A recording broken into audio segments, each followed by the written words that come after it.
Ilia Topuria is fighting Max Holloway this weekend, and this is one of the most anticipated fights of this entire year, and a fight that I'm personally really looking forward to. Full disclosure, I'm a huge Ilia Topuria fan, yet I still understand that Max Holloway has the perfect game plan to beat Ilia Topuria. But the situation gets a bit weird when you start analyzing the fight. So let's move right into the breakdown. Let's start off with the Max Holloway. Oh, by the way, after I'm done with it, I'm going to give my very own pick. So keep watching, then you will find it out. Starting off with Max Holloway is a volume striker. Both Max Holloway and Ilia Topuria are orthodox fighters. However, Max loves to sprinkle southpaw stance here and there during certain fights. Max has an insane ability to dip in and out of range and also roll with the punches. And he also circles around his opponents, and now combine that with the sheer amount of strikes Max Holloway throws, he's an insanely good fighter and one of the best strikers we have seen in this sport. Max also probably has the best chin in the UFC. He has eaten a lot of strikes from the best in his division and also has eaten some crazy bombs from Justin Gaethje and Dustin Poirier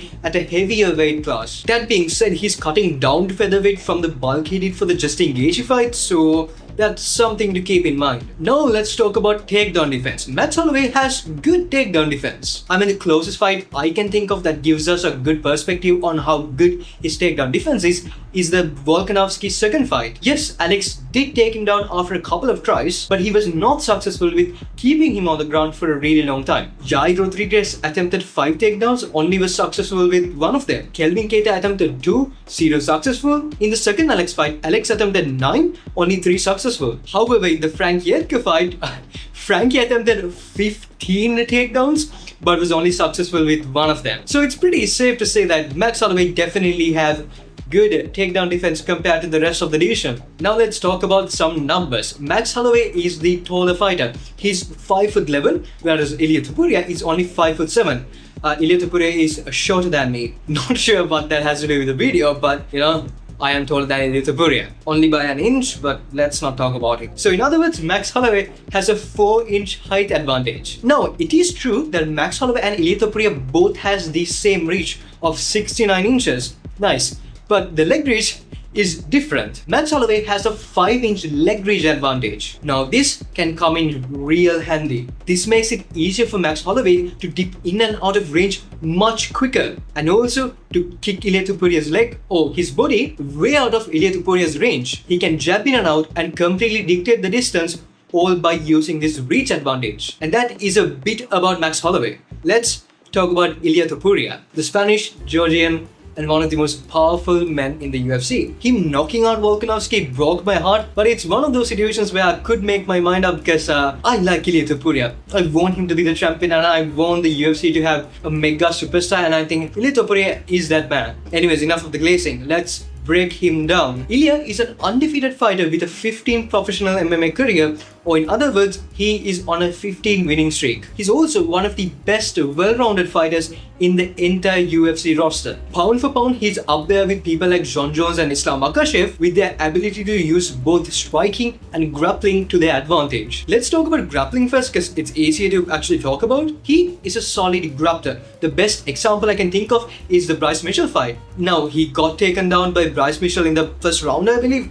But guys, it's Bryce Mitchell. Bryce is a really great grappler, especially his wrestling is on point. So there's absolutely no shame in getting taken down by Bryce Mitchell for 30 seconds. Because in the next rounds, Ilia was successful with taking Bryce down and also taking his back. He eventually, beat him up on the feet and then submitted him. So it's not just the wrestling, but also the ability to finish you on the ground via submissions. However, it's important to note that Ilia is not an offensive grappler. He's more of a defensive grappler. If the opportunity presents itself, he might go for an anaconda, does, or a arm triangle, but he's not actively looking for it all the time, especially in the last couple of fights of his. He loves to piece you up on the feet, and then if the opportunity presents itself to take you down, then he will do that and work his way towards a submission, or maybe during an exchange you go to the ground and you turtle up, then an anaconda or a das, or even a gilly, but he's not an offensive grappler like Brian Ortega or Diogo Lopez. Now let's talk about the striking.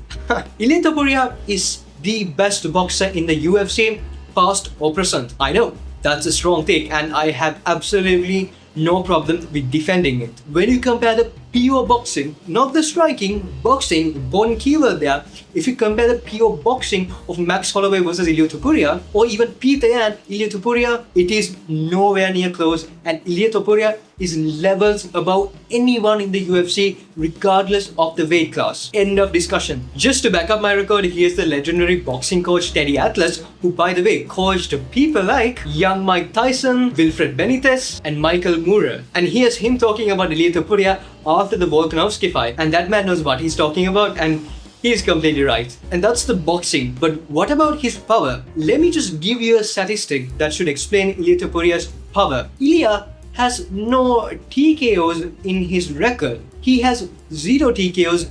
Every single standing finish of his is a knockout, meaning he touches you and you're gone just like that. There's no need for follow-up shots because you just fall to the ground like a sack of potatoes. Like, it's just that. You realize how crazy that is, right? No TKOs, pure knockouts. Ilia also has a really solid chin. The flush kick Jai Herbert landed on Ilia Topuria was as clean as it could be. And I can guarantee you, if Jai Herbert lands the same head kick on a couple of other featherweight highly ranked fighters, they are 100% getting knocked out, but Ilia didn't. So it's safe to say that Ilia is not getting knocked out anytime soon. And outside of this pure boxing power, one of the other cool things about Ilia Topuria's arsenal is his calf kicks. Almost in every one of his fights, there is a moment where you could see a visible reaction from his opponent when he lands that calf kick. Here's that moment from Bryce Mitchell's fight, and now from Josh Emmett's, and then finally Alexander Volkanovski's. So if these guys are giving that reaction to Ilia's calf kick, yeah, it's absolutely a dangerous weapon of Topuria. Now, one of the least confident parts of Ilia Topuria's game for me personally is his cardio. Now, we saw this against Josh Emmett, where the fight was actually 5 rounds. Many people forget this. This fight was 5 rounds, not 3. And even in the last couple of rounds, Ilia had enough cardio to dictate the pace and also to outwork Josh Emmett. He even took down Josh Emmett, which is not a difficult task to do, but it's the fact that he actually managed to do it and keep him down in the last couple of rounds. That takes a lot of cardio, so I'm not extremely confident, but I think it's not necessarily something we have to worry about. Now let's talk about a couple of things of Ilia Topuria that relates to this specific fight. He has indeed fought fighters who have a much higher reach and a much higher height advantage than Max Holloway. But even in these fights, he struggled, especially against Jai Herbert. The Jai Herbert fight was a short notice fight, so Ilia was not in his ideal condition, but he still struggled, and even in the ideal condition, I think he still would have struggled because I think the reach and the height is a bit too much for Ilia to handle, especially in the first couple of rounds when he's testing out the range and trying to get used to it. And just like the Jai Herbert fight, he's going to have a hard time closing the distance against Max Holloway. He usually closes the distance with the overhand right, but the problem with this is he has to do this a lot during this fight because Max is always in and out of the range and he's always moving around the fighters. So it's safe to say that Ilia is definitely going to find trouble closing the distance, especially during the earlier rounds. With this reach disadvantage, how does Ilia Topuria win his fights? How does he knock people out? And the answer to this is a bit tricky because it is not necessarily something Ilia Topuria does per se, but something these fighters do. And that is stand and throw hands with Ilia Topuria and stay stationary. The moment these fighters do this, you know what happens? Ilia knocked them out just like that. Ilia caught Bryce Mitchell when he stood there stationary and tried throwing hands with Ilia Topuria. Ilia caught Jai Herbert when Jai was standing there and throwing hands with him. And just like that, Alexander Volkanovski made the mistake where earlier rounds he was dipping in and out and maintaining the range, jabbing Ilia Topuria when he was trying to close the range. But in the second round, you know what he did? He was close to the cage and he could not circle away from Ilia Topuria, so he started exchanging blows with Ilia. Or in other words, he was stationary. And the moment any fighter remains stationary in front of Ilia Topuria, he knocks them out. Stop doing this. Ilia is one of the most powerful fighters in the division, and he's also incredibly great at boxing. So it's pointless to do that against an obviously much superior opponent. Fun fact, by the way, I actually researched these videos. I don't just open up my camera and start talking about it. and I researched this video and wrote my script yesterday night, and today morning UFC uploaded their UFC 308 countdown, and there's a really cool moment there in which Ilia Topuria said exactly the same thing I said in my analysis. He was moving a lot in the octagon, side from side. The game plan was the moment that he will stop and he will start to exchange the punches with me, I will get the job done. I mean, I know if you analyze Ilia Topuria's fights, it is the obvious conclusion that you'll end up with, but it's like pretty cool to see the same analysis I came up with, Ilia Topuria talking about in a UFC video. Like, yeah, that's pretty cool. Now that was the simple breakdown of both of these fighters, and now let's move into the path to victories, or what should these fighters do to win this fight. Let's start off with Max Holloway. If Max Holloway needs to win this fight, something he should never under any circumstance do in this fight is to stay stationary. He should not do that. A lot of Ilia Topuria's previous opponents tried doing this with him, and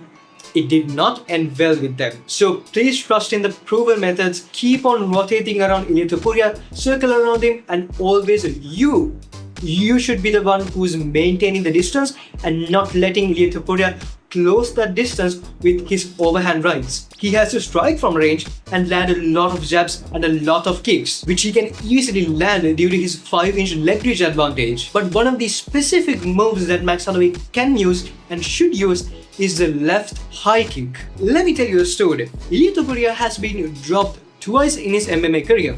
One time it was Steven Gonzalez during a Brave FC fight, and the second time was Jai Herbert during the UFC, and both of the times in which Ilia Topuria got dropped, it was because of a left high kick. Ilia has this pure boxing stance, right? And when he throws his left hook, he throws it with so much power and he reaches out a lot, and his right side of the face is open. Or sometimes when he throws boxing combinations, the same thing can happen. And both Steven and Jai utilized this opportunity, and it paid off real well. And I think Max Holloway can do this much better because he's a much technically superior fighter and a fighter with much more power compared to Jai and Steven. Okay, however, it's important to note that both the times Ilia got dropped by the left high kick, he immediately knocked out both of the opponents.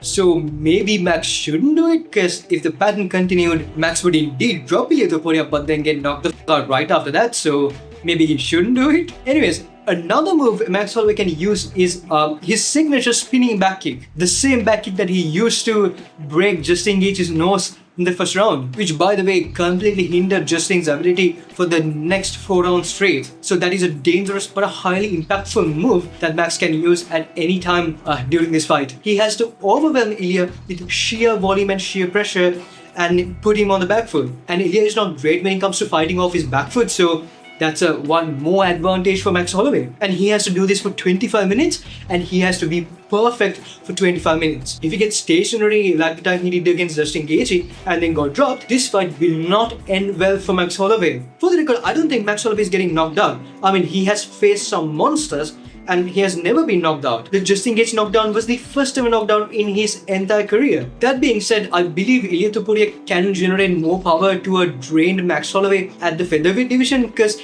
Ilia has perfect technique and he's precise, and I believe precision beats power. Max Holloway cannot fight Ilia Topuria the way he fought the Volkanovski third fight, or the Arnold Allen, or even Yair Rodriguez fight. He has to fight Ilia the way he fought Jose Aldo, always slightly out of range and then landing the jab and the kicks out of that range, constantly circling, constantly moving, constantly rolling with the punches, and he has to do that for 25 minutes. But what about Ilia Topuria? What should he do to win this fight? Well, one of the most important things he should do is to corner Max Holloway. As I said, the only way Max Holloway is going to win is if he circles around and then keeps on moving and rolling with the punches. Ilia has to pressure him enough and never be on the back foot, and him being the person who's putting Max Holloway on the back foot, and create those moments in which Max Holloway has no option but to throw hands with Ilia Topuria. Force him to those positions with good distance management and pivoting, and then let him have no option but to throw hands with you. And when he does that, catch him. Even if you didn't knock him out,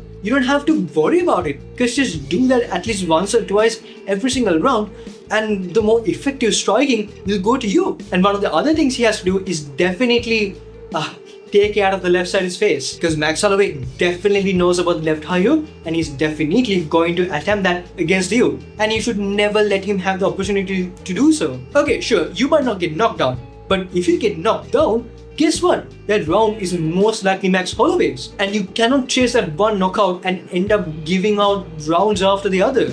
You can't let that happen. Ilia can at no point be at the back foot. You can't let Max Holloway pressure you, because when you are at the back foot, you're not that good, and you have to come into terms with that and understand it's much better for you to be the fighter who's pressuring the other. The cool part about this is you can indeed do that, but when you do that, just be careful, because closing the distance can be a bit dangerous against a fighter like Max Holloway. At the end of the day, even if the striking might not go on full favor of you, you should not let the ego get into you and, have this whole, I'm going to be the first fighter to knock out Max Holloway, which you have said multiple times. If the fight gets a bit too closer to your liking and you're not finding good success, you can't let that get into your head. You have to understand your strengths, you have to accept your weaknesses and go ahead and grapple Max Holloway. Also important to note, it's not going to be easy to get down Max Holloway, so you have to fully commit to it. And especially at the later rounds, if you're not finding good success with the striking, Max Holloway is going to be the better man with the better cardio. And I know grappling takes a lot of effort, but try to go for quality takedowns which might get you in a better position. Please never give up on a submission attempt, because yes, a knockout would be much cooler and would have more bragging rights, but winning a fight is winning a fight, and that should be your goal. Now, this is Ilia Topuria's game plan, but who do I actually pick to win? At the end of the day, I'm the guy who went ahead and did the film study, read as many articles as I can and watched as many breakdowns as I could, right? So who do I pick to win the Max Holloway versus Ilia Topuria, this 308 title fight? Well, my pick is El Matador, the Spanish Georgian Ilia Topuria, by unanimous decision. Not a knockout or a submission, though I would love to say that, but I think Max Holloway is an insanely strong and a really seasoned veteran that is not going to be put down that easily. Therefore, I believe Ilia Topuria is going to have success with effective striking and therefore winning the scorecards and the fight as a whole via a decision. Trust me, I would love to see Max Holloway with a belt around him. I mean, it's a beautiful story and I absolutely adore Max Holloway. But I don't want to see Max Holloway versus Volkanovski for the fourth time. And Volkanovski has already spoken about the rematch, him being next in line already back in June or July, and he has already said his plans out loud. So that is going to happen, assuming Ilia Topuria wins. So that's a much more interesting fight to me. I want Ilia Topuria to be a big mega star. He's huge in Europe and huge in Spain, also back in Georgia and the Eastern Europe. And I want this man to be one of the biggest names out of the sport right now. I want him to have that opportunity and I want him to be that star. Even though my pick is Ilia Topuria, it's only a percentage. Like, I'm confident in about 60 to 70% on Ilia Topuria, though this is a close fight. So if Max Holloway ends up winning, please do not come at me and be like, oh my goodness, I told you, right? Yeah, obviously, I am giving Max Holloway his credits and a chance for victory. Like, I believe Max Holloway has about a 35 to 40% chance of victory. So I'm not saying Ilia Topuria is going to run through Max Holloway. I do not see that happening. I see this to be a really competitive fight. A fight in which Max Holloway is probably going to struggle, but he's going to find some success too. And if Max Holloway ends up winning, I am not mad. I love Max and I am more than happy to see the belt around him again, as I mentioned previously. But if Ilia wins, I would be more happier. Anyways, that is my pick. And before I talk about UFC 308 and my other picks, I just want to give a huge shout out to every single one of you. I started this YouTube channel without assuming I am going to actually take off and get a lot of subscribers. And right now, at the time of the recording, I have 56 subscribers. That's an insane amount, and my last video got a couple of hundred views and the video before that got 2,000 views, and actually it means a lot to me. Like, I'm not making money out of this. This is pure passion. I actually have a full-time job, but when I have free time from there, I actually do this because I love MMA, the UFC, and talking about it. So thank you for every single one of you.